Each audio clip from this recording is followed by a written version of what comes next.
যারা গান বাজনা এই মাইজভান্ডারি তরিকার গানগুলোকে হারাম বলে, ওরা দেখবেন একটা ওয়াজ করলে এই ওয়াজটা যখন সোশ্যাল মিডিয়ায় ছাড়ে, ওদের ভক্ত মুরিদরা একটা ব্যাকগ্রাউন্ড মিউজিক দেয়, একটা বাঁশির হোক বা একটা বেহালার হোক বা একটা ঢোল তবলার, যে কোনো একটা ব্যাকগ্রাউন্ড মিউজিক দেয় না।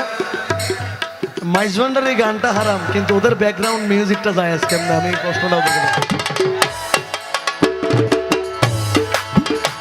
দেখো। খোদার তৈরি ঢোল